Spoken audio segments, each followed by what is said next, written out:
አሁን እየተመለከትነው ያለው ነገር የጎግና ማጎግ ጦርነት ነው። ኢትዮጵያ በጎግና ማጎግ ጦርነት ውስጥ ትሳተፋለች። መጽሐፍ ቅዱስ ለኩሽ የሰጠው ትንቢትና አሁን መካከለኛው ምስራቅ ያለችበት ሁኔታ አስገራሚ መመሳሰል አላቸው። የጦርነት የሰው ልጅ የሞራል ውድቀት ማሳያ ነው ወይስ የዓለም መጨረሻ? እውነታውን አብረን እንመለከታለን። አብራችሁኝ ቆዩ። የምንገኘው በአማራጭ ቻናላችን ወርቅ አፈራው 2 ላይ ነው። Rapidly changing. You know, there are prophets that say the world will come to an end in the Middle East. You know that, right? እንግዲህ በመግቢያ ላይ እንደነገርኳችሁ የጎግና ማጎግ ጦርነትን ትንታኔ ነው ለዛሬ የቀረብኩት። ምክንያቱም ብዙዎች አሁን የተከሰተው በአሜሪካና በኢራን መካከል እንዲሁም በአሜሪካ እስራኤል እና በኢራን መካከል ያለው ጦርነት የጎግና ማጎግ ጦርነት ነው ሲሉ ሀሳባቸውን ይሰነዝራሉ። ነው ወይ የሚለውን በጥልቅ ፍተሻና ትንታኔ አብረን እንመለከተዋለን ማለት ነው። እንግዲህ ስለ ጎግና ማጎግ ጦርነት የሚነሱ ትንታኔዎች ከሃይማኖታዊ ከታሪካዊና ጂኦፖለቲካዊ እይታዎች አንጻር ሰፊ ትርጉም እንዳላቸው ይታወቃል። እንግዲህ በተለይ በታላላቅ የሃይማኖት መጽሐፍት በተለይም ደግሞ በመጽሐፍ ቅዱስና በቁርአን ውስጥ የፍጻሜ ዘመን ምልክት ተደርጎ ነው የሚወሰደው።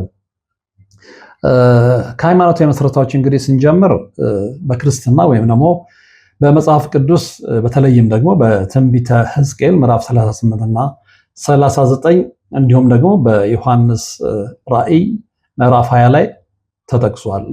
ጎግ እንደ መሪ፣ ማጎግ ደግሞ እንደ ምድር ወይም ደግሞ ሕዝብ ነው የሚገለጹት። ትንቢቱ የእስራኤል ጠላቶች ከሰሜን አቅጣጫ ተነስተው በእስራኤል ላይ ታላቅ ጦርነት እንደሚከፍቱና በመጨረሻም በመለኮታዊ ኃይል እንደሚሸነፉ ነው የሚተነበየው ማለት ነው።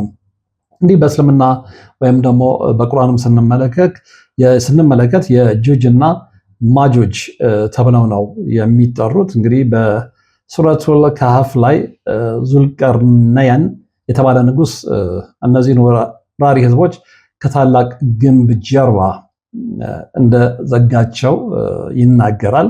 እነዚህ ህዝቦች እንግዲህ የግንቡን መፍረስ ተከትሎ በምድር ላይ ወረው ጥፋት የሚያደርሱት በቂያማ ወይም ደግሞ የፍጻሜ ቀን ዋዜማ እንደሆነ ነው በእስልምናው የሚታመነው።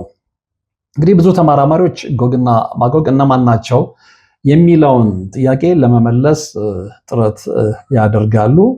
እንግዲህ በሁለት ነው የሚታየው። አንደኛው ከታሪካዊ እይታ አንጻር ነው። ሌላው ደግሞ ከዘመናዊ ትርጓሜ አንጻር እንዴት ይታያል የሚለው መመልከቱ ጠቃሚነት ይኖረዋል። እንግዲህ ከታሪካዊ እይታ አንጻር ስንመለከት ጥንታውያን ግሪኮች ማጎግን ከስኩቴስ ህዝቦች ጋር ያያይዙታል። እነዚህም እንግዲህ ከጥቁር ባህር በስተሰሜን የሚኖሩ ተዋጊ ህዝቦች ነበሩ። ስኩቴስ ማለት ነው። ሌላው ዘመናዊ ትርጓሜ ነው። እንግዲህ አንዳንድ የሃይማኖት ምሁራን እንደሚነግሩን ከሰሜን ዳርቻ የሚለውን ቃል መነሻ በማድረግ ሩሲያን፣ ቱርክን ወይም መካከለኛው እስያ ያሉትን ሀገራት ይጠቅሳሉ ማለት ነው። የጂኦፖለቲካዊ ትንታኔዎች ደግሞ እንደሚነግሩን እንግዲህ በአሁኑ ጊዜ በመካከለኛው ምስራቅ ያለው አለመረጋጋት ከዚህ ትንቢት ጋር ተያይዞ በተለያዩ መንገዶች ነው የሚተነተነው። አንደኛው የህዝቦች ግንኙነት ነው። በትንቢቱ ላይ እንግዲህ የተጠቀሱት ፋርስ፣ የድሮዋ ፋርስ ማለት ነው፣ የአሁኗ ኢራን፣ አሁን በጦርነት እየታመሰች ያለችው ኢራን፣ እንዲሁም ደግሞ ኩሽ፣ ኢትዮጵያ እና ሱዳን፣ እንዲሁም ፋጥ ኦር ፉጥ ሊቢያ ማለት ነው። እንግዲህ ከጎግ ጋር እንደሚሰለፉ ነው የሚነገረው። እነዚህ ሀገራቶች ማለት ፋርስ፣ ኢራን፣ ኩሽ፣ ኢትዮጵያ እና ሱዳን እንዲሁም ደግሞ ፋጥ ኦር ፉጥ ወይም ደግሞ ሊቢያ ከጎግ ጋር ይሰለፋሉ። ይህ በዘመናዊ ፖለቲካ ውስጥ እንግዲህ ባሉ ሀገራት መካከል የሚፈጠሩ ወታደራዊ ትብብሮችን ለመተንበይ እንደ ማጣቀሻ ይወሰዳል ማለት ነው። ሌላው ከዚህ ጋር አብሮ የሚያዘው ነገር ምንድነው? ምርኮን ለመማረክ የሚለው የመጽሐፍ ቅዱስ ቃል ነው። ጦርነቱ በኢኮኖሚያዊ ጥቅሞች እንደ ጋዝ፣ ነዳጅ ወይም ደግሞ ወርቅ ላይ የተመሰረተ ሊሆን እንደሚችል ይጠቁማል። የሀብት ሽሚያው ማለት ነው። ከዚህ ጋር አብረን የምንመለከተው ነገር ምንድነው? ጦርነቱ ቁሳዊ ብቻ ሳይሆን መንፈሳዊም ደግሞ ስነ ልቦናዊ ትርጉም እንዳለው የሚገልጹም አሉ። በዚህ እይታ እንግዲህ ጎግና ማጎግ የክፋት የግርግር ኬዎስ ማለት ነው የአመፅ ተምሳሌቶች ናቸው። ጦርነቱ በሰላማዊ ዓለምና በጨካኙ ኃይል መካከል የሚደረግ የመጨረሻ ቀን ፍልሚያ ተደርጎ ነው የሚወሰደው ማለት ነው። ከዚህ ጋር በተያያዘ እንግዲህ ብዙ ጥናቶችና ሃይማኖታዊ ትንታኔዎች ይሰጣሉ። የጎግና ማጎግ ትንቢት ቁሳዊ ጦርነት ወይስ መንፈሳዊ ሞራላዊ ውድቀት ነው ለሚለው ጥያቄ ብዙዎች መልስ ይሻሉ። አንደኛው የምንመለከተው እንግዲህ እንደ ወታደራዊና ጂኦፖለቲካዊ ግጭት ወይም ደግሞ የፊዚካል ዋር የሚሉት ነው። አንደኛው የኃይል አሰላለፍ፣ ከዛ የሀብት ሽሚያ እንዲሁም ደግሞ የቴክኖሎጂ ሚና ነው። የኃይል አሰላለፍን በተመለከተ ትንቢቱ ላይ የተጠቀሱ ስሞች ፋርስ፣ ኩሽ፣ ፉጥ፣ ጋሜር ዛሬ ካሉት ሀገራት ኢራን፣ ኢትዮጵያ፣ ሱዳን፣ ሊቢያ፣ ቱርክ ጋር ይያያዛሉ። በእነዚህ ሀገራት መካከል የሚታየው እንግዲህ ወታደራዊ ትብብር ለታላቁ ጦርነት መዘጋጀት ነው ተብሎ ነው የሚታመነው። የሀብት ሽሚያውንም በተመለከተ ምርኮን ለመማረክ ትመጣለህን የሚለው ቃል በመጽሐፍ ቅዱስ ላይ የተጠቀሰው ማለት ነው። ጦርነቱ በሃይማኖት ቢጀመርም መሰረቱ ግን የተፈጥሮ ሀብት ቅድም የጠቀስናቸው ነዳጅ፣ ጋዝ፣ ማዕድን ቁጥጥር እንደሆነ ነው የሚጠቁመው። የቴክኖሎጂ ሚናውንም እዚህ ጋር ማንሳት ተገቢ ይሆናል። እንግዲህ አንዳንድ ተንታኞች ፕሮጀክት ብሉ ቢም ከዚህ በፊት ስለ ፕሮጀክት ብሉ ቢም የሰራነው መርሃ ግብር ነበር። እሱን ወደኋላ ተመልሳችሁ ማስታወስ ትችላላችሁ። እና ከዚህ የቴክኖሎጂ ሴራዎች ጋር በማያያዝ ግጭቱ በሰው ሰራሽ ድራማ የታጀበ ዓለምን ወደ አንድ አገዛዝ ያው ደጋግመን የምንናገረው ኒው ወርልድ ኦርደር ለማምጣት የሚደረግ ሙከራ ነው ብለው አንዳንዶች አስተያየታቸውን የሚሰጡት። ሌላው እንደ የሰው ልጅ የሞራል ውድቀት ወይም ደግሞ የሞራል ሳይንስ ስፒሪቹዋል ኮላፕስ ይታያል። ይህ እይታ ደግሞ እንግዲህ ጎግ እና ማጎግን እንደ ግለሰብ ወይም ደግሞ ሀገር ሳይሆን በሰው ልጅ ውስጥ የሚከሰት የክፋት ማዕበል አድርጎ የሚወስዱም አሉ። ለምሳሌ በዚህ ዘመን መረጃን በማዛባት በሐሰተኛ ዜናዎችና በሴራ ትንታኔዎች ምክንያት የሰው ልጅ እውነትን መለየት የማይችልበት ደረጃ ላይ ደርሷል። ይሄ ግልጽ ነው። የአእምሮ ግራ መጋባት የጎግና ማጎግ መገለጫ ነው ብለው የሚሉም ወገኖች አሉ። ሌላው አብሮ መነሳት ያለበት ነገር እንግዲህ ምንድነው? የህሊና መደንዘዝ ነው። ይሄ በደንብ ጊዜውን ይመለከታል ብዬ አምናለሁ በግሌ። ምክንያቱም የአብዛኛው ሰው ህሊና ደንዝዟል። የአብዛኛው ሰው ህሊና እና ለዛም ነው ሰው ማወቅ የሚገባውን ነገር ቶ ማወቅ ወደማይገባው ነገር እያዘነበለ ያለው። ይሄ አንደኛው የህሊና መደንዘዝ ምልክት ነው። እንግዲህ ሰብአዊነት ጠፍቶ ግድያ፣ ስደት፣ ግፍ እንደ ተራ ነገር የሚታይበት ዘመን ላይ ደርሰናል። ሰዎች ለጥቅማቸው ሲሉ እንግዲህ ማንኛውንም የሞራል እሴት የሚስቱበት ዘመን ላይ ነው የደረሱት። ይሄ በአካባቢያችንም ከአካባቢያችንም ራቅ ስንል ደግሞ በሌላውም ዓለም ላይ የምንመለከተው ነው። ሌላው ግርግር ወይም ደግሞ የኬዎስ የምንለው ነው። ጎግና ማጎግ የሚለው ቃል እንግዲህ በትርጉሙ ግርግር ወይም መተራመስ የሚል ፍንጭ አለው። ያንን ትርጓሜ ነው የሚሰጠው። ይህም የሰው ልጅ ስርዓት አልባ ሆኖ እርስ በርሱ የሚጠፋፋበትን የመጨረሻ ደረጃ የመጨረሻ ስቴፕ ያሳያል ማለት ነው። ከዚህ ውጭ እንግዲህ አንድ ላይ የምንመለከተው ነገር ምንድነው? ከዚህ ጋር ከጎግ ማጎግ ጦርነት ጋር የምንመለከተው ነገር ምንድነው? በአሁኑ ወቅት እንግዲህ በጂኦፖለቲካ ተንታኞች እና በሃይማኖት ምሁራን ዘንድ ትልቅ ክርክር የሚነሳበት ርዕስ ነው። በነገራችን ላይ ይህ ርዕስ በኢራንና በአሜሪካ እስራኤል መካከል ያለው ውጥረት ከጎግ እና ማጎግ ትንቢት ጋር ይያያዛል ወይ ለሚለው ነጥብ የሚሰጡ ትንታኔዎች አሉ። አንደኛው ትንቢታዊ አሰላለፍ ነው። ይሄ የጎግና ማጎግ ጦርነት ተሳታፊዎች ተብለው በመጽሐፍ ቅዱስ ሕዝቅኤል 38 ላይ የተጠቀሱት ጥንታውያን ስሞች እንግዲህ ከዛሬዎቹ ሀገራት ጋር ያላቸው ቁርኝት ለዚህ ክርክር መነሻ ነው። በነገራችን ላይ አንደኛው ፋርስ ወይም ደግሞ ፐርሺያ ብለን የምንጠራት የዛሬዋ ኢራን ነች። እንግዲህ ፋርስ ወይም ደግሞ ፐርሺያ የኢራን የጥንት ስም እንደሆነ ያው ይታወቃል። በትንቢቱ መሰረት እንግዲህ ፋርስ የጥቃቱ ዋነኛ ተሳታፊ ናት። አሁንም ኢራን ያለችበትን ሁኔታ የምናውቀው ነው። በጦርነት እየታመሰች ነው። ሌላው እንግዲህ መሪው ጎግን በተመለከተ ነው። ብዙ ተንታኞች ይህንን ከሰሜን አቅጣጫ ከሚመጣ ኃይል ወይም ደግሞ ብዙውን ጊዜ ከሩሲያ ጋር ያገናኙታል ወይም ደግሞ ያያይዙታል። እንግዲህ አሁን ባለው ተጨባጭ ሁኔታ ሩሲያ እና ኢራን ያላቸው ወታደራዊ ጥምረት የሚታወቅ ነው። ለዚህ ትንቢት ፍጻሜ እንደ ምልክት ብዙዎች ይቆጥሩታል ማለት ነው። እስራኤልን በተመለከተ እንግዲህ ትንቢቱ ጦርነቱ የሚካሄደው ከአህዛብ በተሰበሰቡና ሰላም ባለባቸው የእስራኤል ተራሮች ላይ እንደሆነ ነው የሚገልጸው። ለምን የጎግና ማጎግ ጦርነት ሊሆን ይችላል? አሁን የምንመለከተው ወይም ደግሞ ይሄ በአሜሪካና በእስራኤል እንዲሁም ነው በኢራን መካከል የሚደረገው ጦርነት ለምንድን ነው ከዚህ ጋር ተያይዞ አንዳንድ ሰዎች የሚያነሱት የሚለውን ነገር ስንመለከት ኢራን እንግዲህ እስራኤልን ከካርታ ላይ ለማጥፋት ያላት ግልጽ አቋም ይታወቃል። እንዲሁም ደግሞ እስራኤል የኢራንን የኒውክሌር ፕሮግራም ለመግታት የምታደርገው ጥረት ለታላቅ ጦርነት መንደርደሪያ ሊሆን እንደሚችል ያው በተግባርም እየታየ ነው። አሁን ያለውን ነባራዊ እውነታ መመልከት ግድ ይላል። ሌላው እንግዲህ የአጋሮች መቧደን ነው። ይህንን ጦርነት ተከትሎ የአጋሮች መቧደን ምን ይመስላል የሚለውን ስንመለከት በእርግጥ የጎግና ማጎግ ጦርነት ተነስቷል ወይ ለሚለው ጥያቄ ብዙዎች መልስ ለማግኘት እንዲጓጉ ያደርጋቸዋል።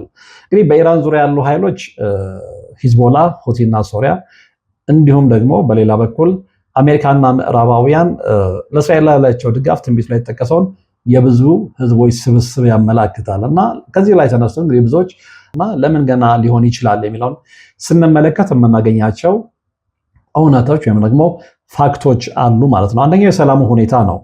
እንግዲህ ትንቢቱ ጦርነቱ የሚነሳው እስራኤል እዚጋ ልብ ብላችሁ እንድትሰሙኝ እፈልጋለሁ፣ ያለ ቅጥርና በሰላም በምትኖርበት ወቅት እንደሆነ ነው የሚናገረው። ያለ ቅጥርና በሰላም በምትኖርበት ወቅት እንደሆነ። አሁን ያለው ሁኔታ ግን ያንን የሚያሳይ አይደለም። አሁን ያለው ሁኔታ ቀጣይነት ያለው ግጭትና ከፍተኛ ጥበቃ የሚታይበት በመሆኑ ትንቢቱ ገና አልደረሰም እና ይሄንን እንደ መከራከሪያ የሚያቀርቡ ሰዎች አሉ። ሌላው እንግዲህ ሌሎች ተሳታፊዎችን በተመለከተ የሚቀርበው ነው። በትንቢቱ የተጠቀሱት እንደ ኩሽ ማለትም የኛን ሀገር ኢትዮጵያንና ሱዳን እንዲሁም ደግሞ ፋጥ ሊቢያ ያሉ ሀገራት እስካሁን በግልጽ በኢራን መሪነት በሚደረገው ጥምረት ውስጥ ሙሉ በሙሉ አልገቡም። ስለዚህ ሁለቱም ነገሮች ከግምት በማስገባት አሁን ያለው የጎግና ማጎግ ጦርነት አይደለም ሲሉ የሚከራከሩ ወገኖች አሉ ማለት ነው። እንግዲህ አሁን በኢራንና በእስራኤል መካከል የሚታየው ቀጥተኛ የድሮንና የሚሳኤል ጥቃት እንዲሁም ደግሞ የአሜሪካ ጣልቃ ገብነት ለጎግና ማጎግ ጦርነት መንገዱን ጠራጊ ሊሆን ይችላል። ብዙዎች እንግዲህ ይህ ግጭት ወደ ዓለም አቀፍ ጦርነት ካደገ ወደ ትንቢቱ ፍጻሜ መሄዱ አይቀርም። ስለዚህ ውሎም አደረም ይሄ ነገር መከሰቱ ስለማይቀር አሁን ያለው ጦርነት የጎግና ማጎግ ጦርነት አይደለም ብንልም ግን ጥርጊያ መንገድ ስለሆነ ወደዛ መሄዳችን አይቀርም የሚል ሐሳባቸውን ይሰጣሉና ሌላው በጎግና ማጎግ ጦርነት ትንቢት እንግዲህ የኢትዮጵያ ወይም ደግሞ ኩሽ ስም መጠቀሱ ለብዙ ኢትዮጵያውያንና የሃይማኖት ተመራማሪዎች ትልቅ ትኩረት የሚሰጠው አጀንዳ ወይም ደግሞ ጉዳይ ነው። በመጽሐፍ ቅዱስ ሕዝቅኤል 38:5 ላይ ፋርስ፣ ኢራን፣ ኩሽ፣ ኢትዮጵያ፣ ሱዳን እና ፋጥ ሊቢያ ከጎግ ጋር ተሰልፈው እንደሚመጡ ተጽፏል። ስለዚህ ኢትዮጵያ ከማን ወገን ነች ለሚለው ይሄ ግልጽ መልስ ይሆናል ማለት ነው። እንግዲህ በዛን ሰዓት ላይ የኢትዮጵያ ሚና በተመለከተ ምን አይነት ነጥቦችን ልናነሳ እንችላለን እና የብዙዎችም እንግዲህ ትኩረት የጎግ ማጎግ ጦርነት አይቀርም መከሰቱ አይቀርም፣ ግን ጊዜው ደርሶ ዘመኑ ደርሶ ያ ጦርነት በሚከሰትበት ሰዓት ላይ የኢትዮጵያ ኩሽ ተብላ ነው የተጠቀሰችው በጥንት ስሟ ሚና ምንድን ነው ሊሆን የሚችለው የሚለውን ብዙዎች ማወቅ ይፈልጋሉ። ጥንታዊ ኩሽ እንግዲህ በወቅቱ ኩሽ ተብሎ የሚጠራው ግዛት የዛሬዋን ኢትዮጵያን፣ ኤርትራንና ሱዳንን የሚያጠቃልል ሰፊ አካባቢ እንደነበረ ያው በታሪክም የተማራችሁ ታስታውሳላችሁ፣ ተጽፎም የተቀመጠ ነገር ነው። ስለዚህ ትንቢቱ በቀጥታ የዚህን አካባቢ ህዝቦች ይመለከታል ማለት ነው። ኢትዮጵያ በአፍሪካ ቀንድና በቀይ ባህር አካባቢ ያላት ቁልፍ ቦታም ይታወቃል። ለማንኛውም ዓለም አቀፍ ግጭት ስልታዊ ጠቀሜታ አላት። ይሄ ከጂኦ ስትራቴጂካዊ ጠቀሜታ አንጻር ታይ ማለት ነው። እንግዲህ የኢትዮጵያ ሚና በወታደራዊ አሰላለፍ በጎግ ማጎግ ጦርነት ጊዜ ምን አይነት መልክ ይኖረዋል? ተንታኞች በሁለት ከፍለው ነው የሚመለከቱት። አንደኛው ቀጥተኛ ተሳትፎ ነው፣ ሁለተኛው ተዘዋዋሪ ተጽዕኖ ነው። እንግዲህ ቀጥተኛ ተሳትፎ ላይ ኢትዮጵያ ከሰሜኑ ኃይል ጎግ ጋር በወታደራዊ ጥምረት ትገባለች የሚል እይታ ነው። ይህ አሁን ካለው እንግዲህ የዓለም ፖለቲካ አሰላለፍ ለምሳሌ ከሩሲያ ወይም ደግሞ ከቻይና ጋር ያለ ግንኙነት አንጻር የሚተነተን ነው። ስለዚህ ኢትዮጵያና ሩሲያ አሁን ምንና ምን ናቸው፣ ኢትዮጵያና ቻይና አሁን ምንና ምን ናቸው የሚለውን መመልከቱ ወሳኝነት ይኖረዋል። ሌላው ተዘዋዋሪ ተጽዕኖ ነው። ይሄ ማለት ምንድነው? ጦርነቱ በመካከለኛው ምስራቅ ሲቀሰቀስ ኢትዮጵያ በቀይ ባህር በኩል ያለውን የንግድ መስመር መቆጣጠር ወይም ደግሞ ለወታደራዊ እንቅስቃሴ መሸጋገሪያ በመሆን ትሳተፋለች የሚል ነው። እዚህ ላይ መነሳት ያለበት ሌላው ነገር ምንድነው? መንፈሳዊና ታሪካዊ እይታ ነው። ብዙ ኢትዮጵያውያን እንግዲህ ኢትዮጵያ እጆቿን ወደ እግዚአብሔር ትዘረጋለች ከሚለው ነገር ላይ ተነስተው የጎግና ማጎግ ጦርነት ቢቀሰቀስም እግዚአብሔር ኢትዮጵያ ተአምር ተናጋሪ እንጂ የጥቃቱ ሰለባ ወይም ደግሞ የጦርነቱ ሰለባ አትሆንም የሚል መልካም ብስራት ነው የሚያስቀምጡት። እንግዲህ በእርግጥም ኢትዮጵያ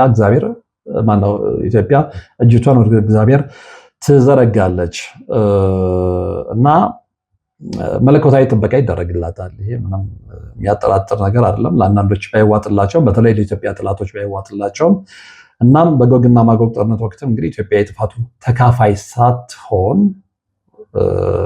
ታምር የምትናገር ወይም ደግሞ በሁኔታ የተከሰተውን የታምር ምስክር የምትናገር ሀገር ትሆናለች የሚል ትርጓሜ አለው። እንግዲህ ይህንን በተመለከተ የራሳችንም የግል አስተያየት ብታስቀምጡልኝ ደስ ይለኛል እና የጎግና ማጎግ ጦርነትን በተመለከተ እንግዲህ ከዚህም በላይ ማለት ይቻላል። ነገር ግን እንደ ሀሳብ የሚያስማሙን ነገሮች ምንድን ናቸው? የጎግና ማጎግ ጦርነት ሲነሳ በትንቢት ላይ የተከሰቱ ነገሮች በግልጽ መታየት አለባቸው እና ከዛ አንጻር አሁን የጎግና ማጎግ ጦርነት ብሎ መጥራቱ በኢራንና በአሜሪካ እንዲሁም ደግሞ እስራኤል መካከል የተካሄደ ያለውን ጦርነት የጎግ ማጎግ ጦርነት ነው ብሎ እርግጠኛ ሆኖ ላለመናገር ሁለት ቅድመ ሁኔታዎችን አስቀምጠናል፣ ተመልክተናል። በእርግጥ ጥርጊያ ሊሆን ይችላል። ነገሩ በዚሁ እየቀጠለ የሚሄድ ከሆነ ወደዛ ሊያመራ ይችላል። ነገር ግን ሁለት ነገሮች ስላልተፈጸሙ በትንቢቱ ላይ የተነገሩት ይሄ የጎግ ማጎግ ጦርነት ነው ብሎ ለማለት አስቸጋሪ ነው። ደግማቸዋለሁ። እነዚህ ነገሮች ምንድናቸው? አንደኛ የሰላም ሁኔታ ነው። እንግዲህ ትንቢቱ ጦርነቱ የሚነሳው እስራኤል ያለ ቅጥርና በሰላም በምትኖርበት ወቅት እንደሆነ ነው የሚናገረው። አሁን ግን እስራኤል ያለችበት ሁኔታ አይደለም። እስራኤል አሁን ከኢራን ጋር ጦርነት ነች፣ ከአሜሪካ ጋር አብራ ማለት ነው። ስለዚህ ሰላም ውስጥ አይደለችም ማለት ነው። ትንቢቱ የሚነግረን ደግሞ ቅጥርና በሰላም በምትኖርበት ወቅት ነው ያለን። አንደኛው ይሄ ፉርሽ ያደርገዋል ነው። ሌላው እንግዲህ በትንቢቱ የተጠቀሱት እንደ ኢትዮጵያ ሀገራችንን ጨምሮ ሱዳን፣ ሊቢያ ያሉ ሀገራት እስካሁን በግልጽ በኢራን መሪነት በሚደረገው ጥምረት ውስጥ ሙሉ በሙሉ አልገቡም። ምናልባት ወደፊት የሚሆነው ነገር አይታወቅም። እነዚህ የተጠቀሱ ሀገራት በኢራን መሪነት በሚደረገው ጥምረት ሙሉ በሙሉ ሲገቡና እንዲሁም ደግሞ እስራኤል በሰላም የምትኖርበት ሁኔታ ሲፈጠር የዛን ጊዜ ነው መፍራት።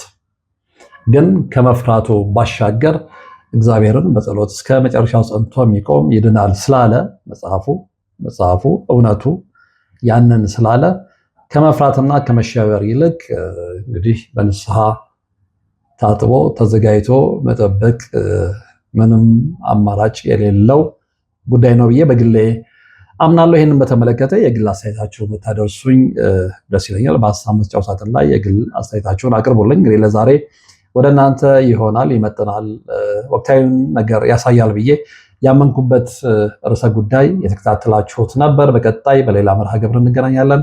እስከዛው ግን በያላችሁበት ሰላም